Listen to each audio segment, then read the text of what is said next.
Hi friends, welcome to our channel super trader Lakshya. आज इस video में हम बात करने वाले हैं किस तरीके से भारत के मैन्युफैक्चरिंग लीडरशिप का आप पार्ट बन सकते हो। किस तरीके से जो इंडिया मैन्युफैक्चरिंग में एक बहुत बड़ा हब बनता जा रहा है और बहुत सारे विदेशी जो कंपनीज हैं वो इंडिया में आके इन्वेस्ट करना चाहती हैं, हमारी कंपनीज के साथ पार्टनरशिप करना चाहती हैं। उससे आप किस तरीके से अपने पैसे को बढ़ा सकते हो, क्या आप उस ग्रोथ में अपने आप को पार्टिसिपेंट बना सकते हो। तो इंडिया के बढ़ते मैन्युफैक्चरिंग लीडरशिप पर इन्वेस्ट करने के लिए उसका पोटेंशियल कितना है, इस बारे में हम इस वीडियो में बात करेंगे।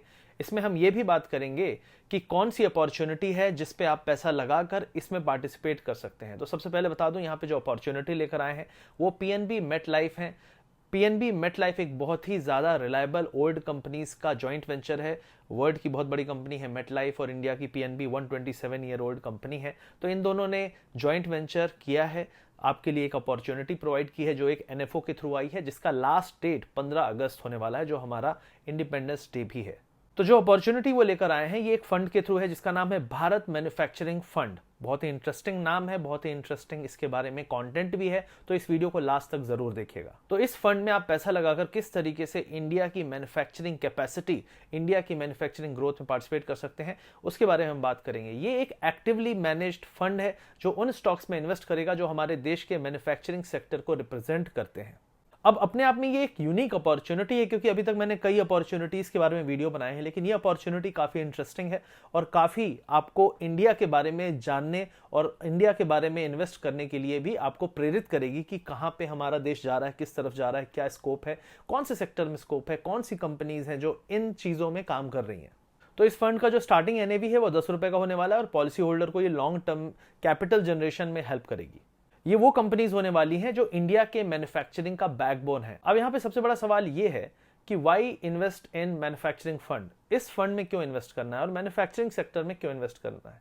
तो सबसे पहले हम यहां पे एक पॉइंट क्लियर कर लेते हैं कि जो हमारे माइंड में होगा कि इंडिया के मैन्युफैक्चरिंग सेक्टर का ग्रोथ जो है बहुत ज़्यादा है और बहुत तेज़ी से बढ़ रहा है। एक्सपोर्ट पोटेंशियल यहाँ पे बहुत ज़्यादा है। यहाँ जो अपने डोमेस्टिक डिमांड है बहुत अच्छी है, जो डोमेस्टिक अभी फंडामेंटल्स चल रहे हैं, वर्ल्ड इकोनॉमी से रिसेशन की बात चल रही है, लेकिन हमारे यहाँ ऐसे रिसेशन की कोई बात नहीं चल रही है। यहाँ पे हम फास्टेस्ट कंज्यूमर ग्रोइंग मार्केट है। लेकिन मैन्युफैक्चरिंग फंड क्यों इन्वेस्ट करना है?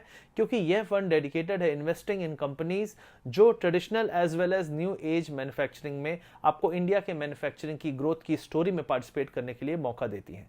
यहाँ पे डाइवर्सिफिकेशन अक्रॉस सेक्टर भी आपको मिलता है। यहाँ पे एडवांसिंग सेक्टर जैसे कि व्हीकल्स हो गए, आपके सेमीकंडक्टर हो गए, डिफेंस हो गए, इसमें पार्टिसिपेट करने का यहाँ पे मौका मिलता है। यहाँ पे अगर मैं रिटर्न्स की बात करूं तो लास्ट 5 ईयर्स में निफ्टी इंडिया मैन्युफैक्चरिंग इंडेक्स ने 28% का सीएजीआर दिया है और जिसका पार्ट बनने का आपको यहाँ पे मौका मिलने वाला है। आपको पता है कि भारत सरकार का फोकस है मेक इन इंडिया में, आत्मनिर्भर भारत में। चाइना +1 जो एक बेनिफिट है, वर्ल्ड हमारी तरफ देखता है कि हम चाइना का रिप्लेसमेंट हो सकते हैं, वो स्ट्रैटेजी का बहुत बड़ा बेनिफिट हमें मिल सकता है। 5 ट्रिलियन जीडीपी के साथ इंडिया वर्ल्ड की 3rd लार्जेस्ट इकोनॉमी बनने वाली है। आपको पता है कि इंडिया का जो मैन्युफैक्चरिंग सेक्टर है करंटली 5th नंबर पर है, जो अगले 3 साल में 3rd नंबर पे आने के चांसेस हैं, और जो टोटल अपना एक्सपोर्ट है मैन्युफैक्चरिंग का वो डबल होने के चांसेस है सिर्फ अगले 3 साल में। अब दूसरा सबसे बड़ा सवाल है जो सबके मन में आ रहा होगा कि क्या मैन्युफैक्चरिंग सेक्टर इंडिया का ग्रो होता रहेगा और कितना ग्रो हो सकता है। तो यहाँ पर सिंपल कुछ चीजें हैं जो हम समझ लेते हैं। सबसे पहली चीज है, हमारे यहाँ जो डोमेस्टिक डिमांड है वो बहुत स्ट्रांग है। One of the fastest consumer growing market है हमारा। यहाँ पे एक्सपोर्ट का पोटेंशियल बहुत ज्यादा है। 5 ट्रिलियन की इकोनॉमी, जैसे मैंने ऑलरेडी कहा, हम जा रहे हैं। हमारे एक्सपोर्ट्स 1 ट्रिलियन तक जाने के चांसेस हैं अगले सिर्फ 3 साल में। ये भी पॉइंट मैंने आपको बताया, बहुत इंपॉर्टेंट है। गवर्नमेंट ने कई सारी स्कीम्स लॉन्च की हैं, skill India, PLI schemes launch की है कई सारे सेक्टर के लिए, कई सारे स्टार्टअप के लिए स्टार्टअप इंडिया शुरू किया है। तो यहाँ पे काफी बड़ा फोकस है कि हम कुछ नया करें जिससे हम अपना एक्सपोर्ट बढ़ा सकें और मैन्युफैक्चरिंग सेक्टर में हम कुछ बड़ा कर सकें। अब यहाँ पे इंडिया के कुछ एडवांटेजेस हैं जिनके बारे में बात करना चाहता हूँ। यहाँ पे जो हमारा पॉपुलेशन है वो बहुत यंग है, वर्किंग पॉपुलेशन, और ये काफी लार्ज नंबर है। यहाँ पे स्किल्ड वर्कफोर्स है, यहाँ पे हमें लो कॉस्ट का एक एडवांटेज मिलता है। हमारे पास जो इंफ्रास्ट्रक्चर है, जो मैन्युफैक्चरिंग यूनिट सेटअप करने के लिए, किसी बाहरी कंपनी को बुलाने के लिए है, वो सारी सुविधाएं हमारे पास अवेलेबल हैं, लगातार बनती जा रही हैं। अब जैसे कि मैंने कहा कि हमारी जो एवरेज जनसंख्या है उसकी जो मीडियन एज है 28.6 है, जबकि यूएस की 38.3 है, चाइना की 39.5 है, यूके की 40.3 है, जर्मनी की 45 है। तो हमारी जो यंग पॉपुलेशन है वो हमें काफी बड़ा एक एक्स फैक्टर एडवांटेज देती है। अगर हम इंफ्रास्ट्रक्चर एक्सपेंशन की बात करें तो जिस पेस पे ये हो रहा है पिछले 5-6 साल में यहाँ पे डबल हो चुका है। रोड्स की बात करें तो हम 30 किलोमीटर पर डे हाईवेज बना रहे हैं, जो कि 12.1 था 2014 में, मतलब 10 साल पहले। उससे 2.5 गुना ज्यादा हम per day kilometre of roads बना रहे हैं। यहाँ पे बहुत सारे गवर्नमेंट इनिशिएटिव्स से कनेक्टिविटी बढ़ रही है। हमारा जो रेल नेटवर्क है वर्ल्ड का 4th लार्जेस्ट है। यहाँ पे एयरपोर्ट्स की जो कैपेसिटी है वो 2x बढ़ चुकी है। हमारे यहाँ पे 13 मेजर पोर्ट्स हैं और 200 से ज्यादा नॉन मेजर पोर्ट्स हैं, जिनकी टोटल कैपेसिटी 2600 MTPA है, मिलियन टन्स पर एनम, जो कि बढ़कर 4 गुना होने वाली है बाई 2047। तो आप समझ सकते हैं कितना ज्यादा इंपोर्ट एक्सपोर्ट का सेंटर इंडिया बनने वाला है, और इसीलिए लोकल जो मैन्युफैक्चरिंग है उनका इतना ज्यादा स्कोप है। और अगर पोर्ट्स बढ़ेंगे तो डेफिनेटली आपके एक्सपोर्ट के लिए बढ़ेंगे। तो आप उन कंपनीज पे नजर रख सकते हैं इस फंड के थ्रू जो इस काम में सबसे आगे रहने वाली है। भारत सरकार के कुछ इनिशिएटिव्स हैं, बहुत सारा फोकस है, बहुत सारे डेटा पॉइंट्स हैं। यहाँ पे कुछ पॉइंट्स मैं बताना चाहूंगा। सबसे पहले 793% जो रोड ट्रांसपोर्ट है वो इंक्रीज हुआ है। 400 से ज्यादा वंदे भारत ट्रेन स्टार्ट होने वाली हैं, 102 ऑलरेडी चल रही हैं। और अगर आप कहें तो 157 एयरपोर्ट्स जो कि 1.4 करोड़ लोगों को एयर सेवा प्रोवाइड कर रही है। 54,000 किलोमीटर का नेशनल हाईवे कंप्लीट हो चुका है। 85% आपका जो कार्गो हैंडलिंग कैपेसिटी है वो बढ़ चुकी है इंडिया में। यहाँ पे रूरल रोड कनेक्टिविटी 99% है। 3.61 लाख किलोमीटर की रूरल रोड बनी है 2014 के बाद। अगर हम ग्रोथ इन मैन्युफैक्चरिंग की बात करें तो हमारे यहाँ की कई कंपनीज आज बहुत बड़ी एक्सपोर्टर बन चुकी हैं। Bata India, Tata Motors, Mahindra, Voltas, MRF, HAL, Tesla Reliance का joint venture, Havells, Indian Oil Corporation in lithium ion cells, ये सारी चीजें दिखाती हैं कि किस तरीके से बाहर की कंपनीज हमारे देश की कंपनीज के साथ जुड़कर लोकल तो आपका सप्लाई करना ही चाहती हैं जो हमारी पॉपुलेशन है उसको, साथ ही साथ एक्सपोर्ट भी करना चाहती हैं। यहाँ पे एक और बड़ा ब्रांड जो आपके हर हाथ में रहता है वो है एप्पल। एप्पल के आईफोन्स जो हैं, इंडिया बहुत बड़ा मैन्युफैक्चरिंग हब बन चुका है। राइट नाउ हर 7वां एप्पल का जो फोन है वो इंडिया में बनता है। और आगे चल के ऐसा चल रहा है कि एप्पल का इतना बड़ा फोकस है कि 1/4 मतलब हर चौथा जो फोन होगा वो इंडिया से बनकर बाहर जाएगा। अभी रिसेंट जो अपडेट आए हैं उसमें 2024 में इंडिया में एप्पल का जो ऑलमोस्ट टारगेट चल रहा है वो $9.6 बिलियन के सेल्स का चल रहा है। तो जब इतना बड़ा हमारे यहाँ मार्केट है तो मैन्युफैक्चरिंग तो हमारे यहाँ आना ही है, और ये मैन्युफैक्चरिंग आपके कोई ना कोई पार्टनर कंपनीज के साथ होगा। Foxconn already semiconductor fabrication unit establish करने के लिए एप्लीकेशन दे चुका है। तो ये चीजें बताती हैं कि इंडिया वर्ल्ड की इकोनॉमीज के लिए एक मैन्युफैक्चरिंग हब बनकर उभर रहा है, और उभर चुका है इनफैक्ट। लेकिन ये है कि चीजें आती रहेंगी, बढ़ती रहेंगी, इसलिए स्टॉक्स बढ़ते रहेंगे, इसलिए ये फंड इतना पोटेंशियल लेकर आता है। यहाँ पे बहुत सारी कंपनीज आप स्क्रीन पे देख सकते हैं जिन्होंने बेहतरीन रिटर्न्स दिए हैं पिछले 4-5 साल में। आप देख सकते हैं यहाँ पे जैसे सुजलॉन देखिए 1200%, 1300% के।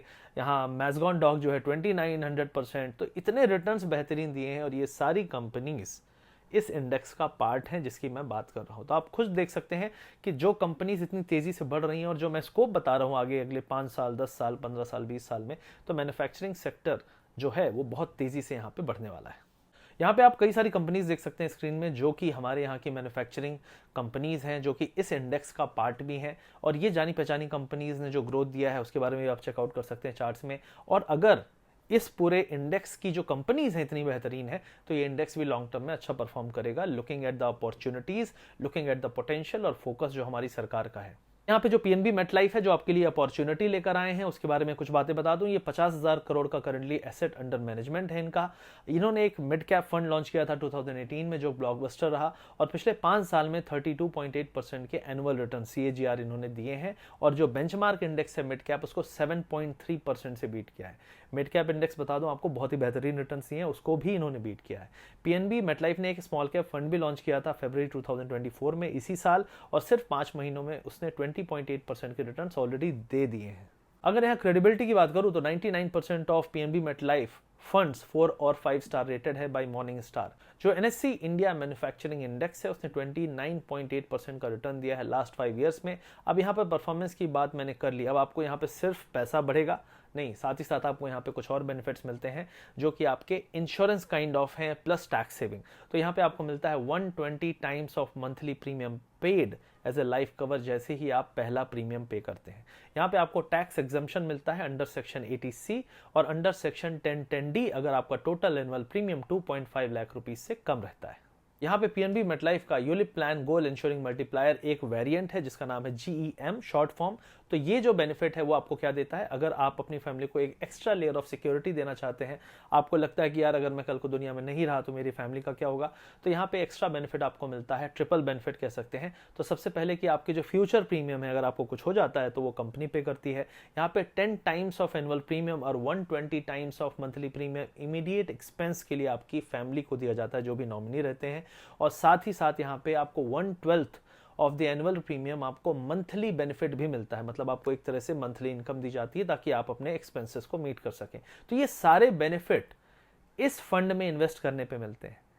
ग्रोथ, आपको टैक्स सेविंग, आपको लाइफ कवर, फैमिली सिक्योरिटी, और जो भारत के मैन्युफैक्चरिंग का जो एक पथ है बहुत तेजी से हम देख रहे हैं कि आगे बढ़ता जा रहा है, 2047 में विकसित भारत की बात चल रही है, उसमें आपको ये जरूर ग्रोथ की मदद करता है। यहाँ पे जो एनआरआई लोग हैं उनके लिए भी बहुत ही बेहतरीन अपॉर्चुनिटी है। अगर आप 18,000 रुपीज पर मंथ इन्वेस्ट करते हैं तो आपको अप टू 3 करोड़ तक का मैच्योरिटी अमाउंट यहाँ पे मिलता है। तो ये सारी चीजें आपको मिल रही हैं, आपके लिए यहाँ पे कोई इन्वेस्टमेंट लिमिट नहीं है। लास्ट डेट 15 अगस्त है, इंडिपेंडेंस डे, उससे पहले ही कर लीजिएगा, आखिरी दिन का वेट नहीं करिएगा।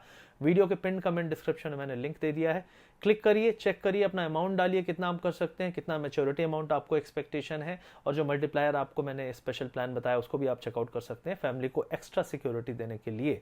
तो ये सारी चीजें आपको यहाँ पे मिलती हैं। तो अगले 5 साल, 10 साल, 20 साल के लिए, विकसित भारत 2047 के लिए अगर आपको लगता है कि आपको बिलीफ है कि चीजें बढ़ रही हैं उसी तरफ, तो डेफिनेटली एक बहुत ही बेहतरीन अपॉर्चुनिटी है। वीडियो को अपने दोस्तों तक जरूर पहुंचाइएगा, शेयर करिएगा, लाइक कर दीजिएगा उससे, और कमेंट सेक्शन में बताइएगा आपको कि इसमें आपका क्या पॉइंट है, क्या व्यू है, आपके क्या सवाल जवाब है, तो जरूर मैं वहां आंसर करने की कोशिश करूंगा। लास्ट डेट 15 अगस्त। वीडियो को शेयर करिएगा, लाइक करिए, सब्सक्राइब करिए। मिलते हैं अगले वीडियो में, इसी तरीके की अपॉर्चुनिटी लेकर आता हूं। Thank you very much.